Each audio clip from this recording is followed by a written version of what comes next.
Salut Jérôme, merci d'être là aujourd'hui. Donc comme tu le sais, on est sur un projet de modernisation de notre stack applicative. Donc nous a demandé de faire une étude sur à la fois la partie service mesh, parce que c'est un truc qu'on va devoir utiliser assez largement, et aussi sur une partie observabilité, c'est-à-dire comment est-ce qu'on va être capable de superviser notre environnement service mesh hosté sur, je crois que c'est du Kubernetes qu'on va utiliser. Tu pourras m'en donner plus de détails là-dessus. Donc ce que je te propose, c'est que déjà tu me parles de pourquoi tu as choisi le service mesh que tu as choisi. Et ensuite, on passera sur la partie observabilité. Déjà, parler de l'architecture, ce genre de choses. Ça te convient? Oui, pas de problème, oui. Super. OK, faisons ça. Donc, on va utiliser Consul Service Mesh ici pour mettre en place notre service mesh au sein de nos clusters Kubernetes. Et bien sûr, on va faire un provisioning d'abord de l'infrastructure et du coup, on va utiliser Terraform. On va directement provisionner nos clusters Kubernetes avec Terraform. Alors, la bonne nouvelle, Pierrick, c'est qu'en fait, on a déjà tout ce qu'il faut pour faire ce déploiement. Là, ce repo là, que je présente à l'écran, il a déjà toutes les configurations nécessaires pour aller déployer sur GKE. Donc, avec ces scripts Terraform, en fait, on va directement provisionner deux clusters Kubernetes. Alors, on va voir pourquoi deux. On va faire en fait simuler des failovers entre deux data centers et faire une fédération de data centers. On va déployer donc deux clusters Kubernetes et sur chacun d'entre eux, on va aller déployer Consul Service Mesh. Et tout ça, en fait, c'est déjà configuré, c'est déjà prêt à l'emploi à travers de ces scripts Terraform. Donc, voilà un petit peu l'architecture qu'on va déployer ici. Sur la gauche, on a notre data center 1 et sur la droite, le deuxième data center. Et on voit en fait qu'on a deux composants là, Mesh Gateway, MG pour Mesh Gateway, qui vont faire office de fédération en fait des data centers. Donc, les deux data centers vont être fédérés et les communications entre ces deux data centers vont être réalisées à travers ces Mesh Gateway. Juste avant de passer vraiment sur le déploiement lui-même, je voudrais quand même rappeler comment fonctionne un service mesh. C'est simple. Finalement, un service mesh, c'est deux services qui communiquent ensemble, mais au lieu de communiquer directement, ces deux services, ils communiquent au travers un proxy. Et ici, on utilise le proxy Envoy et qui permet en fait de faire la communication du premier service vers Envoy en local, sur le pod localement, et puis on traverse le réseau en passant par une communication chiffrée de bout en bout entre les deux proxy Envoy pour ensuite atteindre le service de destination. Voilà comment ça fonctionne de manière très très simple, quoi. Et ça, bien sûr, ça a plein d'avantages. Ça permet de faire du chiffrement de bout en bout, donc de ne pas avoir à traiter le chiffrement au niveau de l'application. Ça permet de faire de gérer des règles d'autorisation de communication entre services, de faire du canary deployment, du blue-green deployment, etc., quoi. Voilà, voilà. Juste, je vais montrer comment on a fait ce déploiement. Donc, ce déploiement, comme je le disais, c'est à travers ce GitHub là, que je montre à l'écran, qui permettent de charger, enfin, d'obtenir les scripts Terraform et puis d'effectuer ce type d'architecture. Et là, j'ai utilisé Terraform Entreprise. Donc, on voit ici que j'ai utilisé directement les fonctionnalités de Terraform Entreprise, à savoir l'historisation de tous les runs qui ont été effectués. J'ai la centralisation de mes différents TF state et puis j'ai mes différentes variables. Alors là, c'est très simple, c'est mes credentials d'accès à Google qui sont stockés et sécurisés ici, quoi. Donc voilà, c'est pour le déploiement. Mais ça y est, c'est réalisé et donc tout est up and running. Donc on peut aller voir directement sur la console. Si on fait ici un petit, si je reviens sur Google Cloud Cluster List, là ici on voit que j'ai deux clusters. Vous voyez, j'ai mon consul 1 et puis j'ai mon deuxième consul qui sont, c'est mes deux clusters GKE en fait qui sont déployés, quoi. Et puis si je fais un petit kubectl get ou get nodes. On va faire ça d'abord. Et bien ici, je vois que j'ai un premier cluster à 3 nœuds et je vais avoir en fait la même chose sur mon deuxième data center. On pourrait regarder quel est l'état de mes services dans mon namespace Consul. Ici, j'utilise Consul Entreprise aussi, hein, qui permet de dialoguer avec les namespaces de Kubernetes.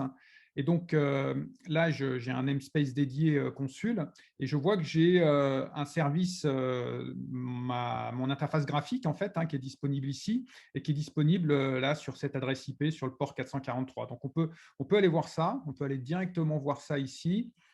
Voilà. Et donc, voilà, ici, alors si je vais dans ce namespace default là, je vois que j'ai mes différents services Consul ici à cet endroit-là. J'ai une ingress gateway qui me permet en fait d'accéder à Consul depuis Internet, hein, depuis l'extérieur de mon cluster. J'ai mes serveurs Consul ici, et puis j'ai ma mesh gateway. Pareil, j'ai 3 instances de mesh gateway qui permettent de communiquer avec mon deuxième data center, hein. Donc voilà, je rappelle que l'architecture qu'on met en place, hein, c'est celle-ci, celle qu'on voit ici. Donc ici, cette mesh gateway, elle est triplée pour avoir une haute disponibilité et puis faire la connexion avec le deuxième data center. Ce deuxième data center, en fait, on peut le voir ici. Là, si je clique sur DC2, je vois qu'en fait, j'ai la même architecture de l'autre côté, à la fois une ingress gateway, mes trois serveurs Consul et puis mes 3 mesh gateway. Et je vais revenir sur le numéro 1. Et puis, en fait, pour terminer, eh bien, ce qu'on va faire, c'est qu'on a déployé une application démo sur ce cluster et on l'a déployé sur chacun des clusters, hein, sur le DC1 et sur le DC2. Et notre application de démo, bah, c'est HICUP. C'est l'application qui permet de commander des cafés. Et donc là, en fait, c'était une application en 4 microservices avec un front-end, 2 API et puis un back-end Postgres, quoi. Voilà. Alors, on va regarder notre application. Elle est accessible ici, hein. Ça, c'est notre front-end. Et puis, bah, là, je peux sélectionner un petit café Vault ou un petit café Nomade voilà, ou encore un Terraspresso. Donc, on va pas prendre un Vagrant, on va rester sur du Consul. Et alors moi, ma question, en fait, c'est de savoir, à partir du moment où on a une infrastructure relativement complexe, quand même, comme celle-ci, hein, et qu'on utilise des microservices, mais du service mesh pour faire la communication entre ces microservices, eh bien, qu'est-ce que ça veut dire en termes de performance, en termes de comportement de ces composants? Et c'est pour ça, en fait, que, Pierrick, moi, j'aimerais avoir ton point de vue sur ce que Splunk infrastructure monitoring peut nous apporter par rapport à ça, quoi. Ouais, c'est une très bonne question, parce que c'est vrai que bon, ça y est, je pense que j'ai enfin compris à quoi servaient les services mesh et comment ça fonctionnait, c'est déjà ça. Mais effectivement, après, la question, c'est comment est-ce qu'on va les superviser. Donc, en fait, ce que j'ai fait, c'est que du coup, je suis sur le site de Splunk et j'ai cliqué sur Free Trial où il est marqué Free Splunk. C'était bien, on te donne des trucs gratos. Et du coup, ça nous a donné lieu à un environnement auquel tu dois avoir accès. Et Oui. l'idée, c'est de se dire, si j'ai un souci, comment est-ce que je le détecte et comment je le détecte le plus vite possible. Imaginons que tu aies des problématiques de charge, des problématiques de disponibilité ou que tu aies des erreurs, ce genre de choses. Il faut que tu aies des métriques qui te permettent de le voir. Donc, ce qu'on fait, c'est qu'en général, on va instrumenter l'environnement et le cluster Kubernetes dans le contexte avec Consul dessus, mais on va aussi pouvoir récupérer du coup les métriques qui viennent de ce cluster Kubernetes, donc de ton cluster GKE. Alors ça, je l'ai fait, hein. Tu peux peut-être préciser comment ça s'installe, comment on fait pour déployer l'instrumentation de notre cluster Kubernetes, hein. Ouais, ce que je te propose, c'est d'aller directement dans l'interface, dans la home page. Tu vas Oui, avoir normalement la possibilité de voir comment ça s'installe. Donc là, tu arrives sur une première page qui te montre en fait les datas qui sont disponibles. Donc tu OK. vois tout de suite que tu as certains dashboards qui ont été créés automatiquement parce qu'on a détecté de la métrique Kubernetes. Donc tu vois, tu as des Ici, dashboards là. Kubernetes, des dashboards Docker parce qu'on récupère aussi via l'API Docker. Mais si on veut, dans un premier temps, déjà faire l'intégration, bah, l'idée, c'est d'aller dans l'onglet «Intégration» qui se trouve dans le menu, tout en haut. Et donc là, on va avoir la liste des intégrations qu'on peut faire. Et donc tu as une petite icône Kubernetes, tu vois? Elle a un petit check en vert en même temps, parce que ça veut dire que tu l'as bien fait. Et si tu cliques dessus et que tu vas dans l'onglet, Setup, tu vas voir tout simplement à quoi correspond l'installation. Et donc comme tu as dû le faire, tu vois qu'en fait, c'est simplement on va utiliser le chart Helm de SignalFX qu'on va rajouter et qui ensuite on va faire un install avec, différentes valeurs. Les valeurs étant par exemple l'access token qui est disponible directement dans l'application, qui est en fait, le token d'identification qui permet de l'envoyer de la métrique à Splunk. C'est-à-dire que si tu as pas ce token, tu peux pas envoyer de la métrique. C'est normal, hein, on ne va pas non plus, s'amuser à avoir des environnements totalement ouverts, pour envoyer de la métrique n'importe comment. Et puis derrière, tu vas pouvoir définir ton cluster name et puis différents paramètres que tu peux avoir, dans la conf. OK, OK. Bah, effectivement, c'est ce que j'ai appliqué et ça s'est installé, très rapidement. Le résultat, c'est ici, si je fais un kubectl, get pods, dans mon namespace, par défaut, et bien, là, on voit bien mes agents qui sont effectivement en train de tourner, quoi. Et donc je l'ai fait 2 fois, en fait, ça, hein. C'est, cette application de ce chart Helm, je l'ai fait à la fois pour le premier data center et puis pour le 2e data center. Effectivement, il y a, faut le faire là, on l'a fait 2 fois parce qu'on le fait en mode pilote, on teste et cetera. Il y a toujours des mécaniques, pour de toute façon automatiser les choses, hein, que ce soit il y a du Chef, du Puppet, du Ansible ou même du Terraform, justement. Et effectivement, le but, c'est d'avoir quelque chose qui soit assez simple. Tu as bien fait de préciser et tu as pas fait l'erreur de le déployer dans le namespace default et pas dans un namespace qu'on aurait créé, voilà, faut le mettre dans le default et l'installation, comment ça se passe après, c'est on va déployer un daemon set donc, qui va se propager sur toutes les entités Kubernetes. Et à partir de là, en fait, donc on va avoir différents agents en fonction du nombre et du volume de ton cluster. Et il va y avoir une élection entre tous ces agents pour élire celui qui reportera la métrique à l'environnement cloud qu'on est en train d'utiliser. Ça évite d'avoir plein de points de communication entre ton SaaS provider et ton infrastructure, parce que sinon, après, en termes de trafic réseau, ce serait pas tenable. OK. OK, OK.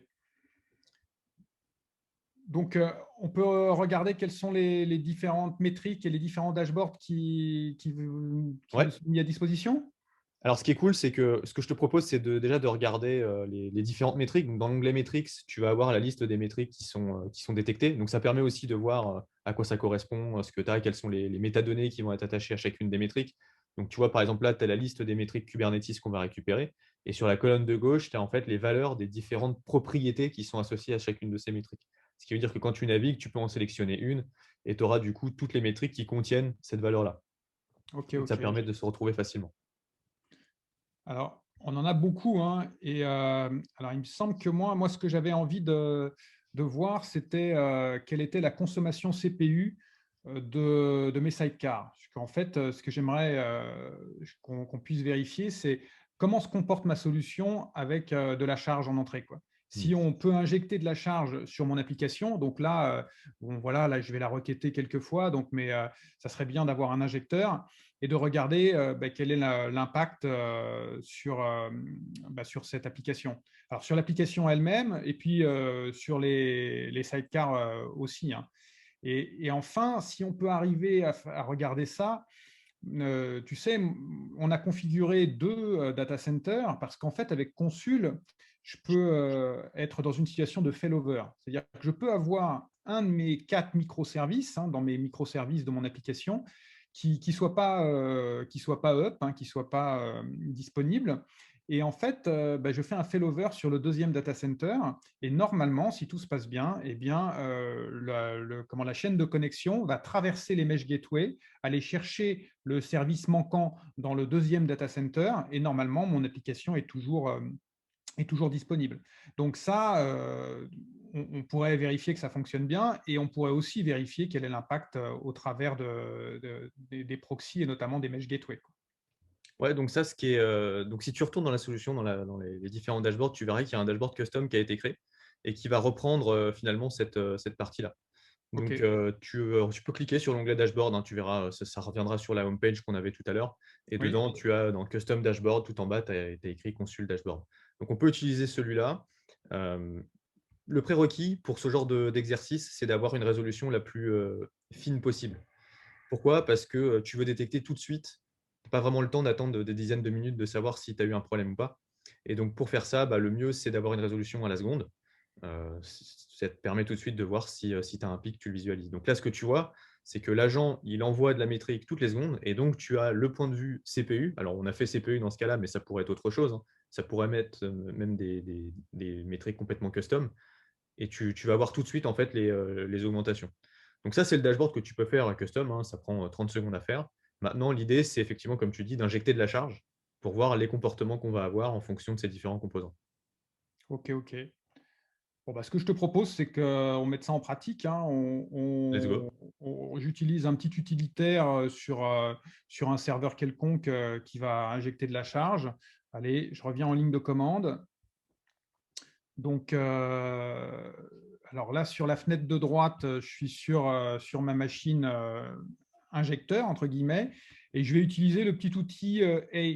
Donc ça va en fait, ça va envoyer une centaine de threads en parallèle. Donc ça, c'est toujours mon endpoint applicatif, hein. C'est mon ingress gateway de mon premier data center.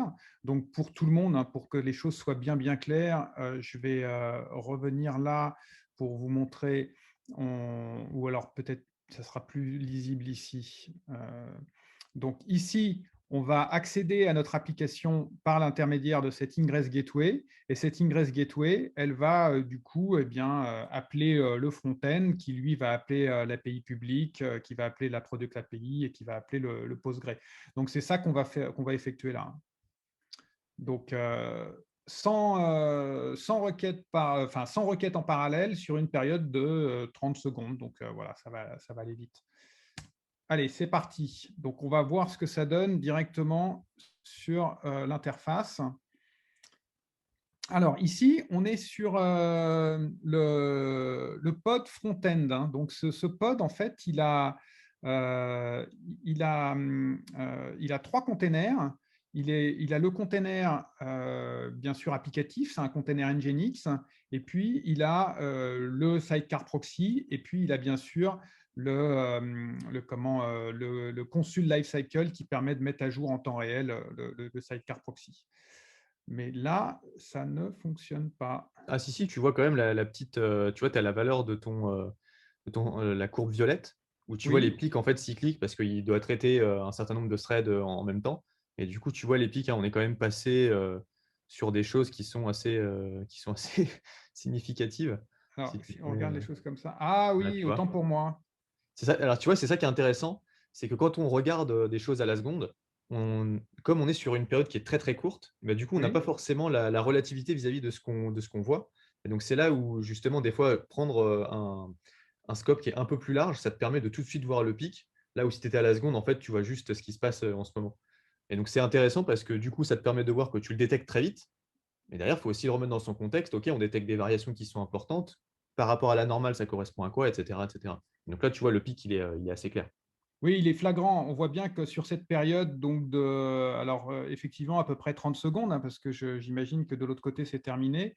Oui, voilà, de l'autre côté, ici c'est terminé. Donc si on revient sur le graphe, on voit bien que sur cette période-là d'à peu près 30 secondes, on a clairement une évolution vraiment importante. Donc ce qui voulait dire que cette petite variation ici, là, c'était en fait un comportement au repos, et que là, bien, on a vraiment un comportement sous stress en fait, hein. Alors, ce qui est intéressant, c'est de voir que la courbe qui est la plus sollicitée, la plus haute, hein, celle-ci, en fait, eh bien, si je ne me trompe pas, c'est mon container Envoy, hein. C'est bien mon container Envoy ici, là, qui est en marron, quoi.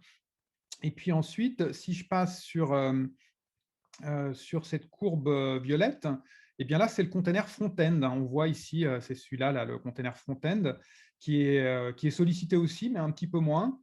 Et puis, enfin, bon, de manière régulière et sans vraiment changement par rapport à un comportement nominal, et bien finalement, le container consul lifecycle, hein, qui lui n'est pas impacté par la charge. Donc moi, ce que j'en conclus ici, c'est que bon, mon container Nginx, c'est lui qui rend la page, c'est lui qui rend le service HTML, et donc bah oui, il est sollicité, mais pas autant que le container Envoy. C'est pas étonnant en fait, hein, ça, hein. C'est pas si étonnant que ça parce que mon container Envoy, bah, faut pas oublier qu'il fait tout l'offload SSL et que ça, ce travail d'offload SSL, bah, c'est un travail important qui est consommateur en termes de ressources, quoi, hein. OK, OK, bah, c'est très intéressant tout ça, hein. C'est vraiment bien, hein. En quelques minutes, on s'aperçoit, vraiment de l'impact, d'une situation de charge, quoi. Et ce qui est intéressant aussi, c'est que sur un scénario comme ça, où tu vois, potentiellement, on pourrait se dire, je vais faire des alertes et puis je vais constater effectivement le life cycle qui lui est au repos. Et je vais me dire, ah, peut-être que c'est problématique, je ne comprends pas pourquoi ça a ces variations, alors qu'au final, c'est normal. Mais l'idée, c'est aussi d'être capable de visualiser ça en temps réel et surtout de pouvoir se faire des alertes et de se dire, bon, bah voilà, si j'ai une anomalie historique, la solution Splunk te permettra nativement de savoir si cette variation constante, c'est quelque chose de normal ou pas, à faire une différence par rapport au grand pic qu'on vient de voir sur la partie Nginx et autres. Oui, c'est vrai qu'on pourrait en discuter en fait sur des approches et des schémas d'architecture, parce que là, on a regardé donc notre pod front-end, donc c'était ce service-là, hein, c'est celui-là, ici, là, mais on n'a pas regardé ce que ça donnait au niveau du service Ingress Gateway, qui est lui-même aussi constitué d'un proxy Envoy. Je suis sûr que si on allait le regarder, on verrait que le composant Envoy est aussi très sollicité, puisque lui, ben, le trafic est passé par lui aussi, quoi. C'est ça. Alors, ce qu'on pourrait faire maintenant, on pourrait peut-être du coup simuler ce failover dont je parlais tout à l'heure. Yes. C'est-à-dire, en fait, je vais le tuer, ce pod-là. On va le détruire. Et puis, on va vérifier si, il arrive quand même, si mon application arrive quand même à être rendue. Et Mhm. du coup, bah, si la magie de bascule vers le failover DC2 fonctionne, quoi. Donc, alors, on va faire ça comme ça. Je vais faire. Alors ici, je crois que j'ai mes. Oui, si je fais un ls.apps, ici j'ai mes YAML en fait de déploiement, hein, de chacun de mes déploiements. Ouais. Je vais faire un kubectl delete -f apps et front-end, et c'est dans le namespace apps, ça. Donc voilà, on va le tuer. Allons-y. Paf, ça a disparu. On va voir, on va vérifier dans le console que ça a bien disparu. Donc ici, si je vais dans mes applications, bon, vous voyez, là, il n'est plus là, hein. Il n'y a plus le pod. En tout cas, sur le premier DC, il n'y a plus le pod. Si on va sur le deuxième DC, il est toujours là, hein. Le service est toujours présent. Restons sur ce premier décès. Vérifions, on va toujours accéder à mon application par cet Ingress Gateway, hein, du data center numéro 1, et voyons si ça fonctionne. Ça semble fonctionner, hein. Donc c'est que le service est rendu, et donc du coup, a priori, le failover a dû fonctionner. On va vérifier en image ce que ça donne. Peut-être qu'on peut expliquer ce que sont les deux autres dashboards, là, enfin les autres dashboards qu'on a dessous. Ouais, en fait, ce qu'on a créé, c'est on a simplement, on s'est dit, on va faire de la conso CPU sur les composants dont on a envie. Donc, le DC1, DC2, forcément. Alors ça prend quelques secondes à faire, hein. On a rajouté de la métrique, on a mis quelques filtres et ensuite on a fait un copier-coller, ça va assez vite. Mais l'idée, c'est de suivre une métrique particulière, ici pour les mesh gateway et pour les front-end. Tu vois d'ailleurs tout de suite que le front-end 1, le DC1, pardon, ne répond plus. On n'a plus de métrique. Oui, on a plus de données ici, hein, c'est vide, hein, ouais, Ah, tout donc, à on n'a fait. plus de données. Ce qui peut être intéressant, du coup, c'est toujours profiter de cette résolution à la seconde pour se dire, si je n'ai plus de métriques qui reportent de tel data center avec les filtres et les méthodes qu'on connaît, je peux être alerté. C'est-à-dire que je peux très bien dire, voilà, j'ai une absence de métriques sur quelque chose qui n'est pas normal, c'est un comportement anormal, du coup, je veux être alerté. Et ensuite, du coup, toi, ça te permet aussi de constater, si tu renvoies de la charge par exemple, de constater que ton DC2, il a bien pris le relais. Donc, par exemple, si tu avais une charge importante et que tout d'un coup, tu as ton front-end DC1 qui tombe en rade, bah, tu verrais tout de suite la compensation par le DC2 et donc potentiellement, tu verrais une augmentation assez significative de la conso CPU sur la partie DC2 pour le coup. Bah, on va vérifier ça. On peut relancer l'injection. Donc là, on voit que le front-end, il a disparu. Puisqu'on accède toujours à notre application par cet Ingress Gateway, en fait, le trafic qui va être effectué, on va arriver sur cet Ingress Gateway. Normalement, l'Ingress Gateway Ne trouvant pas de front-end sur son DC, elle va contacter la Mesh Gateway. La Mesh Gateway va contacter l'autre Mesh Gateway de l'autre data center. Et là, on va aller accéder à notre pod applicatif sur DC2, quoi. Donc, allons-y, hein, on va relancer les choses.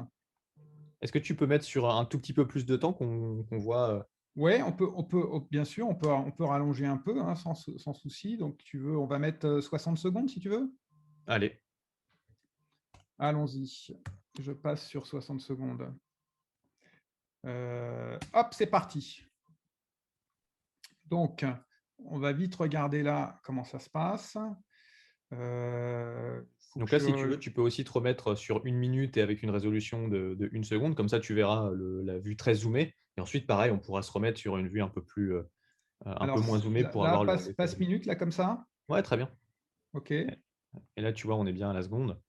Et si Oui. tu regardes sur ton Fontaine DC2, si tu scrolles, j'ai l'impression que ouais, puis tu vois, tu as des pics déjà sur les mèches et tu vois bien les pics aussi sur la partie front DC2 qui, derrière, quand Oui, on va parce se remettre dans le on voit en contexte. fait que l'échelle a été réajustée, hein. Là, on est passé à une échelle de 40. Tout à l'heure, on était à moins que ça. Et là, on est carrément passé à l'échelle de 200, quoi. OK. Absolument. OK. Alors, je vais passer peut-être tout à l'heure, c'était peut-être si je regarde les.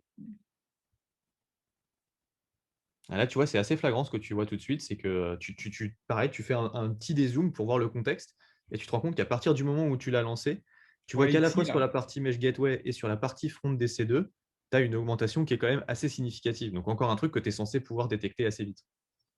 Oui, donc là, on voit bien, effectivement, on voit bien que là, on était dans un comportement, je dirais, nominal.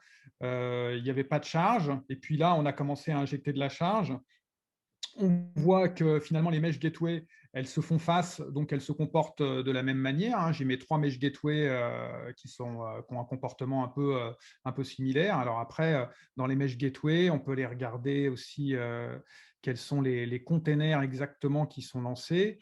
Donc là, si je regarde, à chaque fois, hein, il y a 2 containers en fait dans un pod mesh gateway. Il y a le container qui s'appelle mesh gateway, mais qui est en fait un sidecar proxy, hein, c'est une image envoy, hein, on voit ici l'image. Et puis, il y a toujours le lifecycle sidecar, hein, qui va de pair, hein. Et donc là, on a ces 6 containers, donc 2 fois 3. Et ce qu'on voit, c'est que finalement, ils sont à peu près similaires. En tout cas, ils se correspondent avec le comportement sur l'autre DC, hein, puisque finalement, c'est des appels qui se font d'une mesh gateway vers l'autre mesh gateway, quoi. Ce que je trouve vachement bien, c'est que là, en fait, on voit exactement le comportement que tu as décrit. Bon, c'est bien, ça veut dire que ça marche déjà, mais c'est Oui, exactement le comportement que tu as décrit. rassurant. C'est les 2 mesh gateway qui vont du coup avoir une charge supplémentaire du fait du failover, qui du coup vont ensuite se traduire dans le front DC2. Donc là, tu peux constater que enfin, Consul fait tout à fait le travail qu'on lui demande avec ce mécanique de failover et le fait aussi très rapidement. Parce que là, il n'y a aucun délai entre le moment où tu lances la charge et le moment où on a le comportement qui apparaît. Bah oui, pour l'utilisateur, enfin franchement, pour l'utilisateur de l'application, moi, j'ai pas vu du tout de différence, hein, en termes de temps de réponse. Ça a été rendu instantanément. Donc oui, alors par contre, ça me fait penser que du coup, grâce à cette solution d'observabilité, on va être en mesure d'observer et potentiellement aussi de mettre des alertes, hein, si je comprends bien, sur des composants aussi critiques que les mesh gateway, puisque en fait, ma mesh gateway, elle va me servir de canal de transport entre mon premier data center vers mon deuxième data center. Donc ça nous permet en fait de simuler, par exemple, 2 régions, hein, une région Europe du Nord, une région Europe du Sud, et puis d'être éventuellement en capacité si jamais on avait une coupure sur un data center dans le Nord, et ben, de basculer sur celui du Sud. Donc ça, on est capable de faire ça, mais à condition, bien sûr, que la fédération fonctionne bien, et donc du coup, que cette communication au travers de ces mesh gateway soit garantie en termes de qualité de service, hein. Donc, du coup, je pense que ces composants Mesh Gateway, il faut qu'ils soient correctement configurés en termes de peut-être en termes de de request et de limites, hein, pour utiliser les métriques Kubernetes, et puis aussi sur des nœuds qui sont peut-être dédiés, quoi. Moi, c'est un peu la conclusion que j'aurais envie de donner, c'est que ces mesh gateway, elles font de la fédération WAN, Wide Area Network, hein, donc elles sont routable en termes de trafic IP. Elles sont sur Internet, hein, en fait, hein, on a une communication TLS, mutuelle TLS entre les deux, donc c'est sécurisé. Par contre, je conseillerais de les mettre sur des nœuds dédiés et de vérifier la capacité de consommer des ressources sur ces nœuds, quoi. Super. Bah, du coup, ça veut dire que bon, pour le choix de consul, il est assez évident. Ce que je te propose, c'est, je t'ai rajouté dans la présentation la raison pour laquelle j'avais choisi du Splunk, Oui, pour justement supporter ça. ok, Heu, Pourquoi? Parce qu'en fait, il y a une composante qui est hyper importante, c'est même peut-être la plus importante, c'est, l'architecture. Donc quand tu regardes sur la slide 9, en fait, tu as, une architecture qu'on va appeler, traditionnelle. On va appeler ça du batch.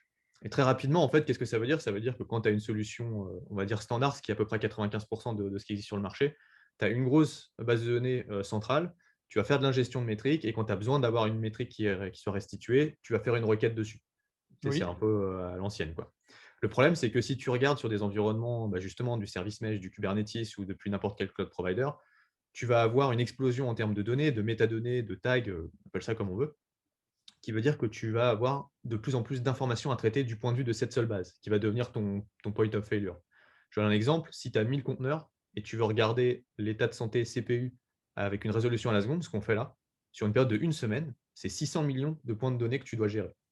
ah, quand Donc même. ça, et ça, c'est pour un graphique. Donc là, nous, on en a 4, donc tu multiplies ça par 4, tu multiplies ça par le nombre d'utilisateurs et par le nombre de dashboards que tu dois alimenter. Donc tout de suite, tu te rends compte de la volumétrie que tu dois gérer. Et donc si tu passes à la slide suivante, tu verras qu'en fait, il y a un mode qui est plus efficace que le mode batch, c'est le mode streaming.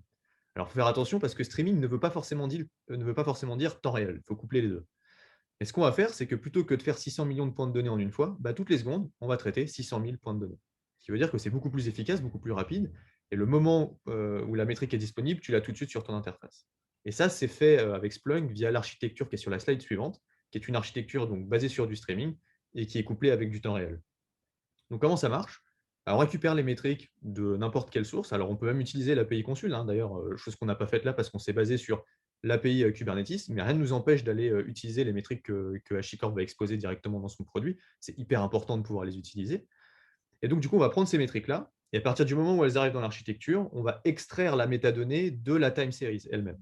Pourquoi? Parce que dans un environnement cloud, je vais avoir tous les tags AWS, tous les tags GCP ou tous les tags Azure, plus mes tags custom, plus toutes les informations de mon cluster Kubernetes, le nom du nœud, du pod, du workload, etc., etc. Donc énormément de données que je vais extraire de la time series, donc de la valeur. Donc par exemple 90%. Et ce que je vais faire ensuite avec cette valeur, c'est que je vais automatiquement m'ajuster au lag qui peut apparaître. Imaginons que pour X raison, tu as un petit lag réseau à un moment, ce qui fait que la métrique, elle met du temps à arriver. Là, il faut que tu te poses la question, qu'est-ce que je fais du point de vue de ma solution d'observabilité? Est-ce que je drop la métrique ou est-ce que je l'attends? Donc nous, ce qu'on fait, c'est qu'on a un algo qui, enfin, je dis nous, Splunk, qui a un algo qui permet de calculer un delta maximum d'attente pour chacune des occurrences des métriques. C'est-à-dire, si ta métrique met 50 millisecondes à arriver, moi, je vais calculer que pour la prochaine, je vais attendre un maximum de 70 millisecondes. Comme ça, dès qu'il y a un petit lag, bah, je m'adapte, et ce qui fait que je ne drop jamais de métrique. Alors, sauf s'il y a une interruption de service, tu n'as plus de réseau ou ce genre de choses, là, effectivement, tu te fais alerter sur le manque de données. Mais ça te permet de t'ajuster à ces petits lags, ce qui veut dire que tout ton dashboarding et ton alerting, il est pertinent. Il est basé sur des données exhaustives. Donc ça, c'est hyper important. Et la deuxième chose qu'on va faire, c'est qu'on va automatiquement calculer des intervalles, donc une seconde, une minute, 5 minutes, ce qui fait que quand j'ai besoin d'un dashboard, tu l'as vu, hein, quand tu l'as utilisé, tu es passé de 1 minute à 5 minutes, et ben, ça a chargé tout de suite, parce qu'on n'est pas en train de refaire des calculs, parce que cette valeur est calculée automatiquement à partir du moment où la métrique elle est exposée. Donc tu gagnes du temps sur tout ça. Bon, après, tout ça, après, c'est feedé dans le bus de streaming Apache Kafka. Mais bon, ça, tout le monde est capable d'utiliser du Kafka. Ce qui est intéressant, c'est le moteur Analytics qui est juste après, qui lui permet de faire le temps réel. Encore une fois, je peux faire un traitement streaming toutes les heures. C'est du streaming, mais ce n'est pas du temps réel.